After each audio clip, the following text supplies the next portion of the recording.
Voilà, bonjour à toutes et à tous. Pardonnez petit delta, une minute de retard. On va rester 29 minutes avec un représentant du CNFPT, Dominique Pornet-Rivoire. Bonjour madame.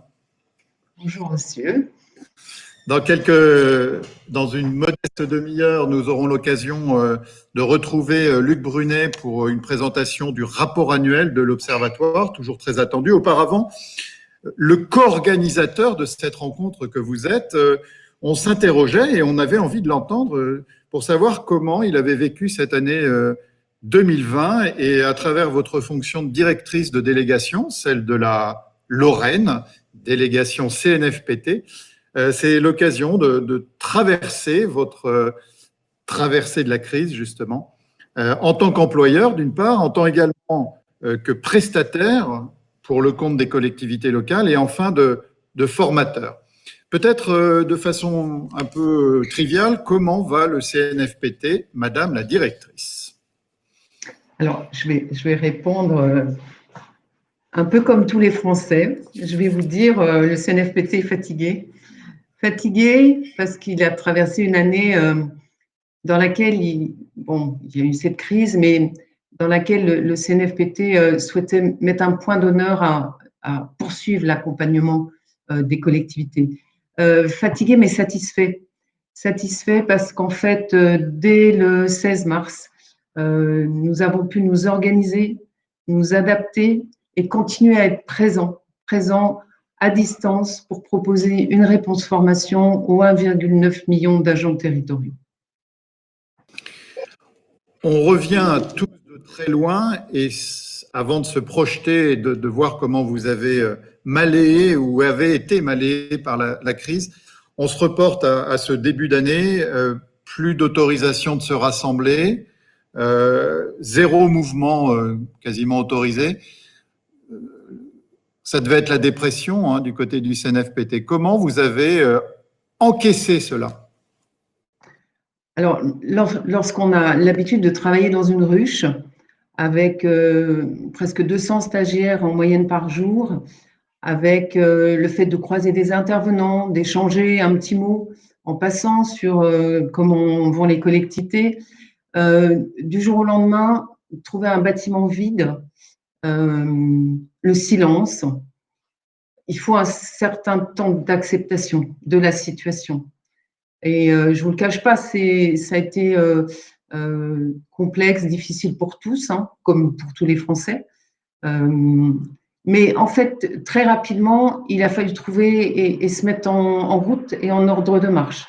Donc, très rapidement, le CNFPT, sous l'impulsion de son président, de sa directrice générale, on a su se mobiliser. Un plan d'urgence de continuité d'activité donc a été établi afin de pouvoir assurer les activités de l'établissement, les activités essentielles. Donc, nous avons mis en place une cellule de crise au niveau national et des cellules de crise dans chacune des structures, bien sûr. Et la première réponse à l'urgence a été d'équiper les agents en matériel pour travailler à distance. Alors, on avait déjà un peu d'antériorité dans le fonctionnement du télétravail parce que les agents étaient déjà autorisés à travailler 1 jour par semaine et nous étions en expérimentation de 2 jours par semaine. Donc, ça a facilité la mise à disposition des ordinateurs pour les agents. Et sachez qu'à ce jour, 90% des agents du CNFPT sont en capacité de télétravailler et sont équipés d'un ordinateur.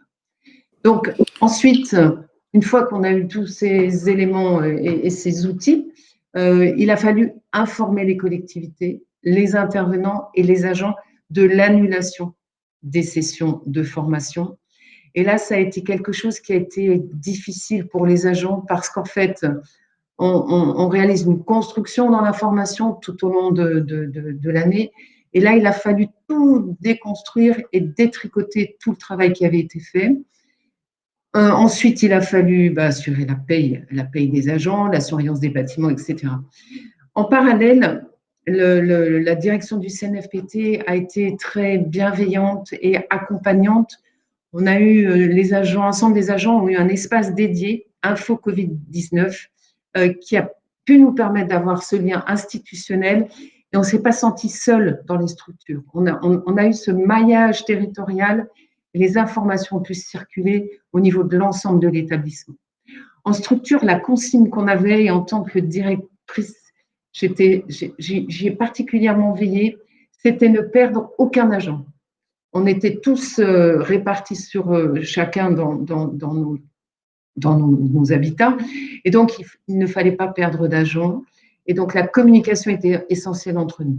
Je tiens vraiment à souligner le travail des managers, ce travail extraordinaire à distance pour lesquels certains n'avaient pas du tout d'habitude et pour continuer à animer ces équipes. C'est en ce sens-là où je disais que le CNFPT est fatigué parce que d'être derrière les écrans dorénavant toute la journée, voilà, c'est complexe. Là aussi, le CNFPT avait veillé avec cette bienveillance pour accompagner les agents dans cette situation inédite. Nous avions à disposition un centre d'écoute et de soutien psychologique pour les agents qui étaient en difficulté pour supporter cette situation inédite de confinement. On verra un petit peu plus tard ce que les formations à distance sur lesquelles vous aviez déjà de l'expérience, comment vous les avez prises en main, peut-être améliorées ou peaufinées. L'objectif de la direction du CNFPT, quand ce confinement, quand cette crise commence à enserrer chaque institution, quel était-il? Parce qu'il y a l'organisation, mais il y a aussi toutes les demandes qui peuvent émerger et être dirigées vers vous, qu'il s'agit d'honorer, de flécher, ou auxquels il faut dire non. Parlez-nous un peu de ce moment où s'agrègent ainsi les contraintes internes et les impulsions venant de l'extérieur. Donc, notre objectif premier au niveau du CNFPT, ça a été de chercher à faciliter l'information des collectivités et les échanges entre elles. On s'est tous retrouvés au même niveau, démunis en fait. Et donc, le CNFPT accompagne les collectivités dans leur évolution des politiques publiques et accompagne les agents des collectivités. Et donc, notre premier objectif, ça a été de leur donner l'information nécessaire pour qu'elles puissent continuer à exercer au mieux leur mission dans un contexte rendu particulièrement complexe par l'incertitude de sa durée. Donc, avec un peu de recul, ce qu'on a identifié, c'est que ce confinement nous avait, d'emblée, le CNFPT a voulu apporter cette réponse d'urgence. Cette réponse d'urgence qui s'est traduite par mettre en place tout de suite un guide, des vidéos qui apportaient le décryptage au fur et à mesure de l'apparition des lois et des ordonnances liées au Covid pour expliquer, on sait que c'est pas toujours simple cette compréhension des textes réglementaires. Donc l'idée, voilà, c'était d'apporter, de faciliter la compréhension de ces textes pour les collectivités territoriales et leur donner un accès aussi à des ressources consolidées qui émanaient de l'ensemble de la sphère publique. Ça, c'était une première réponse. Ensuite, on s'est dit, il faut qu'il puisse y avoir des échanges créer un réseau d'échanges entre pairs. Et donc, on a créé une nouvelle e-communauté. La e-communauté, vous savez, c'est les réseaux d'échanges entre pairs. On en a beaucoup au niveau du CNFPT qui gravitent autour de l'ensemble des métiers de la territoriale. On rappelle 240 métiers dans la fonction publique territoriale. Donc, cette e-communauté dédiée à la gestion de la crise Covid-19 par les collectivités territoriales. Actuellement, elle regroupe 3500 membres. Donc ça a été une deuxième réponse en urgence. Une troisième réponse qui a émané du terrain, ça a été le besoin de partage d'initiatives locales. C'est ce qu'on a appelé la riposte créative territoriale, qui est un espace de co-développement entre pairs et qui a été créé dès le début du confinement en lien avec la direction de l'innovation du CNFPT et des collègues sur le territoire de Bretagne et d'Occitanie. Et l'idée était donc de partager ces expériences à partir d'initiatives locales et de créer de l'intelligence collective en agrégeant les différents points de vue pour réussir à trouver un point de vue global.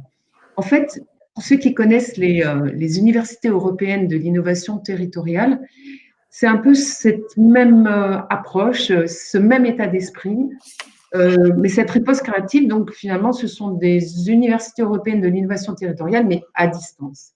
Donc ça a été des réponses construites très rapidement également. Et puis ensuite, tout un tas de webinaires. Donc, je pense que c'est presque plus la peine d'expliquer ce terme-là. Donc, ces conférences en ligne qui permettent à plusieurs centaines de participants de se réunir autour d'un sujet avec un formateur ou une formatrice. Et donc, ces webinaires ont été construits, alors, dans un premier temps, parce qu'il fallait qu'ils répondent à la crise. Donc, ils tournaient autour du sujet de la crise.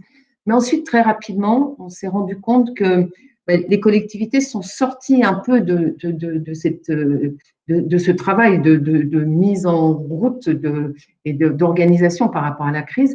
Et donc, on a eu la possibilité, les agents ont eu la possibilité de commencer à se former sur d'autres thématiques. Et très rapidement, donc, on a proposé tout de suite le 25 mars, on a eu un webinaire sur la gestion des déchets, le 2 avril sur le service voirie, le 3 avril sur les pratiques funéraires liées au Covid-19. Je me souviens notamment d'une séance où on a été très surpris parce que c'était sur la thématique restauration collective. Et donc, on a des licences 1000 stagiaires qui sont ouvertes et mises à disposition. Et dans cette séance-là, on a eu 1600 participants. Et donc, on en a 600, c'est pas rien, qui sont restés à la porte, qui n'ont pas pu rentrer dans cette session de formation qui était ce webinaire. Donc, voilà. Et puis également, bien sûr, le management qui a été particulièrement bousculé dans cette période. Et nous avons également mis en place des webinaires sur le management. Et puis, mais ça, je pense que c'était une de nos premières actions. Nous avions développé des MOOC, qui sont ces cours en ligne ouverts à tous, qui sont sur la plateforme Fun, France Université Numérique. Ils ont tous été réouverts, parce qu'en fait, ils sont ouverts à différentes périodes. Et donc là, ils ont tous été réinitialisés et réouverts à la formation. Et ce sont plus de 90 000 personnes qui se sont inscrites aux nouvelles sessions proposées par le CNFPT et ce qui a rempli, je pense, l'objectif qu'on s'était fixé, parce que ces MOOC souvent sont sur des fondamentaux et on a eu beaucoup de personnes qui ont profité de ces temps pour certains, étaient moins sous pression par rapport à leur activité professionnelle et ils en ont profité pour se former sur des fondamentaux, des préparations de concours, etc. Et est-ce que justement, ces temps de confinement ont amené une motivation à se former supplémentaire ou au contraire une motivation dégradée? Donc, c'est un peu ce que je disais. En fait, dans les premiers jours de la crise, on n'a pas vu des demandes particulières de la part des collectivités ou même sur nos sites, sur les formations à distance, mais tous préoccupés par l'organisation de la gestion de la crise, bien sûr. Mais on a par contre vu par la suite des collectivités qui nous ont appelés et qui nous ont dit justement, les agents sont motivés et ont envie de se former. Qu'est-ce que vous pouvez nous proposer? Et donc, nous avons réactivé beaucoup de formations bureautiques, des formations d'apprentissage du numérique. Et là, on voit bien le lien entre ces formations à distance et tout l'apprentissage du numérique. Et puis aussi, on a eu des formations qui parfois ne marchent pas forcément sur l'Europe et l'international, où on a eu beaucoup d'inscrits, parce qu'en fait, les chargés de mission qui habituellement sont plutôt partis dans les pays pour les contacts nécessaires, donc ces personnes-là étant confinées chez eux, en ont profité pour accéder à ces formations. Et donc, voilà, ça a rencontré son public. je me branche et je crée un petit effet de sous-marin, pardonnez-moi. D'accord. J'ai envie de vraiment profiter de votre présence. On est encore ensemble un petit quart d'heure. Il y a beaucoup de choses qui seraient à dire et qu'on pourra faire glisser vers les actes pour leur donner une valeur ajoutée. Est-ce que le catalogue du CNFPT va évoluer et dans quelle direction, de façon synthétique, en fonction de cette crise et de ses enseignements ou éventuellement de ses menaces de renouvellement? Alors, vous parlez d'une crise, mais moi j'ai envie de dire qu'il y en a beaucoup d'autres, celles qu'on appelle les grandes transitions, que peuvent être le changement climatique, la transition numérique, la cohésion sociale et territoriale, la citoyenneté et la démocratie. Celles-ci sont déjà intégrées dans notre offre 2021 qui est construite grâce à la veille, à la prospective, aux réseaux internes et externes animés par les instituts. Un point qui est important parce que c'est un travail qu'on a réalisé avec les collectivités territoriales et la prospective, le département de la prospective du CNFPT. On a fait un travail très récent avec les 5 instituts sur les impacts de la transition numérique sur les métiers de la fonction publique territoriale. Vous savez que c'est le CNFPT qui élabore les fiches métiers. Et donc, il y a eu ce gros travail qui vient d'être réalisé. Et voilà, je remercie vraiment l'implication des collectivités qui nous ont aidés à réaliser, à modifier, à faire évoluer ces fiches métiers dans le contexte actuel. Donc, cette offre que nous réalisons, dont nous faisons la conception, d'un point de vue calendrier, la conception est réalisée au printemps. Donc, au printemps 2020, on a réalisé la conception de l'offre 2021. Le catalogue sort au mois d'octobre, mais vous vous doutez bien qu'il faut un petit peu de temps pour la sortie de cette offre catalogue. Donc, cette offre, quand elle sort, par la suite, elle va être enrichie tout au long de l'année. Nous avons pu, grâce au confinement, nous avons pu, à cause du confinement, intégrer ces particularités dans cette offre 2021. Donc, on a quand même pu faire évoluer notre catalogue de façon à ce qu'ils tiennent compte de cette offre-là, parce qu'on a organisé tout de suite des groupes d'usagers pour nous appuyer sur les retours d'expérience des collectivités et pour faire dégager de nouvelles demandes. À titre d'exemple, on a un groupe de DRH qui est d'ores et déjà constitué pour déterminer les nouveaux besoins dans ce domaine, mais nous avons également réuni assez rapidement un groupe de DG, DGS de collectivités pour préparer une offre de service d'après-crise. Les retours étaient vraiment très intéressants parce qu'en fait, tous, et je pense qu'on est tous dans cette logique-là, ils avaient envie de faire quelque chose de ce que l'on avait vécu. Et en fait, ils avaient besoin que le CNFPT les accompagne à explorer ensemble ce qu'ils retirent comme expérience, vers quoi ils veulent aller et de quelles compétences ils ont besoin pour eux-mêmes et pour leurs agents pour pouvoir être prêts pour cette après-crise. La crise du Covid-19, elle vient vraiment impacter les modalités de réalisation de la formation. Nous ne savons pas, et je défie quiconque de pouvoir nous dire si en janvier, en février, nous allons refaire du présentiel, on l'évoquera peut-être tout à l'heure, mais voilà, nous ne savons pas du tout sur l'année 2021 comment nous allons pouvoir à nouveau accueillir l'ensemble de nos stagiaires. Et de toute façon, si nous les accueillons, nous mettons déjà actuellement tout en œuvre pour que ces mesures barrières, ces mesures sanitaires soient respectées. Nous les accueillons en toute sécurité. Mais donc, comme nous avons peu de lisibilité par rapport à cela, et suite à ce que nous avons connu, le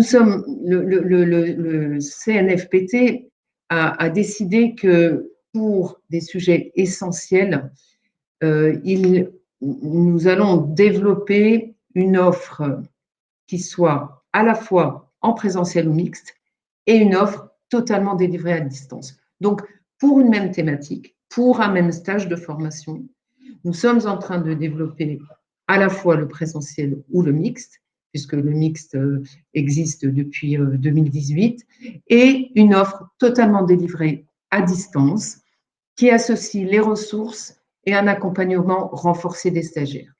Mais le passage d'une activité présentielle, quelle qu'elle soit, un stage, une journée d'actu ou un grand événement, à une activité à distance ne consiste pas simplement à filmer et à diffuser, vous vous en doutez bien.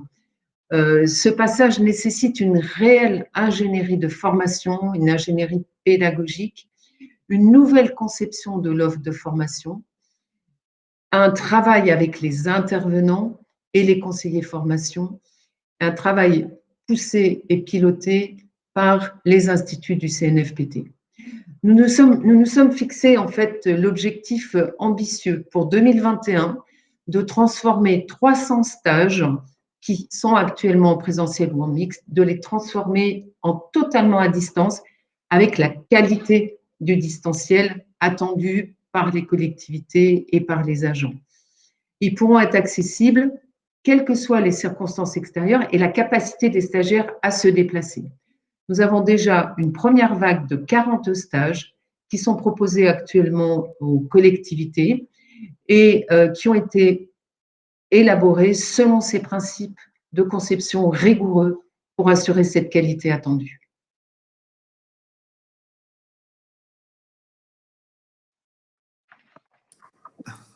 Voilà, ça y est, j'ai retrouvé mon mulot. Qu'est-ce qui fait qu'un agent suit avec bonheur une formation à distance? C'est quoi ce qui fait la recette? C'est le charisme du formateur? On n'en avait pas parlé de cette question, mais sur le fond, qu'est-ce qu'on doit apprendre? Qu'est-ce qui fait qu'un stagiaire, il est heureux chez lui en train de suivre un formateur alors qu'il avait tellement envie d'être avec d'autres, des collègues d'autres départements ou d'autres services? Alors, je vais peut-être vous étonner, mais c'est vrai que moi, on a en fait fait évoluer différents types de formations et notamment la formation d'intégration. Formation d'intégration, vous savez que les agents doivent faire quand ils intègrent la fonction publique territoriale. Donc, une formation d'intégration des agents de catégorie des encadrants ou des agents d'exécution.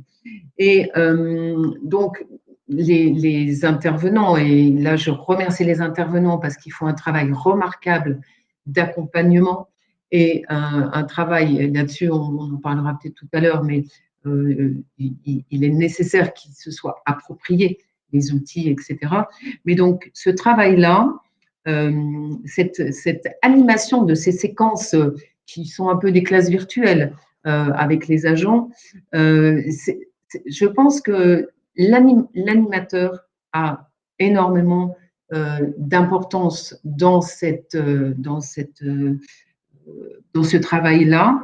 Et la dernière fois, je passais dans le bureau d'une collègue qui était en train d'animer cette session de formation et j'ai fait un petit coucou aux stagiaires qui étaient à l'écran en leur demandant alors comment ça se passe tout ça. Et en fait, contrairement peut-être à ce qu'on pouvait penser, il y a quelque chose qui se passe. Il y a quelque chose qui se passe dans cette salle qui est virtuelle et les stagiaires lient connaissance entre eux. Ils réussissent quand même à faire ce groupe que l'on peut animer peut-être plus en présentiel. Mais donc, voilà, donc ça c'est un premier point. Ce que je souhaite dire aussi par rapport à ça, c'est que un stagiaire, c'était pas gagné en 2008. Hein. En 2018, pardon, en 2018, le CNFPT a fait le virage du numérique. C'était vraiment un virage parce que on a intégré dans la formation en présentiel, on a intégré des formations mixtes. Donc, on a intégré du distanciel avec du présentiel. Et ça a été compliqué parce qu'il a fallu accompagner les stagiaires, les rassurer. Il a fallu aussi accompagner les collectivités qui n'avaient pas forcément le matériel à mettre à disposition des stagiaires pour qu'ils puissent suivre leur formation dans la collectivité. Je vous rappelle que dans la fonction publique territoriale, c'est 74% d'agents d'exécution et donc qui ne sont pas forcément équipés de matériel. Je n'ai pas dit qu'ils ne sont pas forcément en rupture avec le numérique, ce n'est pas vrai, ce n'est pas toujours le cas. On a à peu près 17% d'électronisme, donc c'est l'illettrisme appliqué à l'informatique. Donc voilà, ces agents-là, ils ont besoin d'être rassurés et une fois que le barrage de l'outil est passé, j'ai envie de dire, ensuite c'est l'intervenant, qui doit faire ce maillage entre les stagiaires. Et bien sûr, oui, je rajouterai simplement juste une anecdote aussi. Quand on a lancé les formations mixtes, on avait notamment des dispositifs de classe inversée. Donc, classe inversée, ça nous vient du Canada, ils étaient un peu les pionniers dans cette ouverture. Et donc, l'objectif, c'est de renforcer le présentiel. Donc, ça veut dire que tout ce qui peut être donné avant la session de formation, donc, est mis à disposition sur une plateforme et le stagiaire s'engage à prendre connaissance de ces documents sur la plateforme avant de venir en présentiel. Et c'est vrai qu'on a eu au début des intervenants là aussi qui ont été un petit peu en difficulté et qui ont dû revoir au dernier moment leur méthode d'animation parce qu'en fait, les stagiaires arrivaient en formation et pour diverses raisons. Ils n'avaient pas pris connaissance de l'ensemble de ces éléments qui étaient les supports pour mieux échanger entre pairs au moment de la formation. Donc là, au début, ça n'a pas été simple. Et heureusement, j'allais dire qu'on a eu ces 2 années d'apprentissage progressif. Sinon, on n'aurait pas été autant prêt qu'on l'a été le 16 mars 2020. Je vous propose une question peut-être un peu plus politique, mais au sens interrelationnel. Vos employeurs, les employeurs qui sont donc ces collectivités locales qui envoient des agents chez vous se former, et on voit bien les challenges qui attendent le CNFPT, notamment de former les formateurs pour qu'ils deviennent plus animateurs, organiser des transitions, enfin de nouvelles communautés pédagogiques en dépit de la distance. On sait à quel point le CNFPT accompagne et est l'ami des employeurs, puisque c'est comme cela que le CNFPT aide les collectivités à moderniser leurs pratiques. Quel est le message à nos 78 internautes et aux 36 000 maires, par exemple, de France, vous avez envie d'adresser pour leur ouvrir les bras en 2021 et ensuite? Alors, ce que j'ai envie de leur dire, c'est que, ils le savent, c'est que le CNFPT est présent sur chacun des territoires pour vous accompagner. Il fait son maximum pour actualiser l'offre de formation.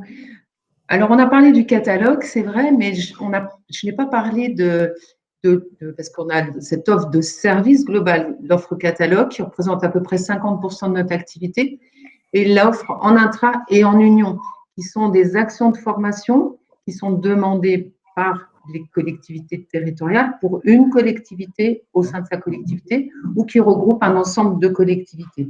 Donc, sachez que le CNFPT est présent dans chacun des territoires pour vous accompagner et répondre à vos attentes et à vos besoins. Nous devons tirer tous les enseignements de cette crise pour demain savoir rester en alerte et être mieux préparés, car nous savons que les collectivités devront toujours être présentes pour assurer la continuité de l'action publique. Et ce que j'ai envie de dire, on a beaucoup applaudi les personnels hospitaliers au moment de la crise, mais on n'a pas forcément pensé et les médias n'ont pas forcément relayé le travail extraordinaire qui a été fait par les agents territoriaux au niveau de la continuité de service, notamment le ramassage des ordures ménagères, la voirie, l'accueil des enfants, des personnels hospitaliers, etc., etc. Donc voilà, donc derrière, c'était les DGS des collectivités, les élus des collectivités qui ont assumé tout ce travail-là. Donc moi, ce que je vais envie de leur dire, et c'est vrai qu'on en a besoin en cette fin d'année, j'ai envie de leur dire qu'ils s'accordent un temps de respiration. Et un temps de respiration, pour cela, je les invite à venir faire un pas de côté avec nous les 15 et 16 décembre aux ETS à Strasbourg. Alors bien sûr, non, ils ne verront pas le marché de Noël de Strasbourg, parce qu'en fait, cette année, ça sera en 100% digital. Mais nous avons préparé un ambitieux programme d'échange et de réflexion avec des modalités pédagogiques très innovantes sur le thème mutation, crise, transition. Qu'est-ce qu'on attend pour transformer? Donc, je pense que c'est vraiment d'actualité.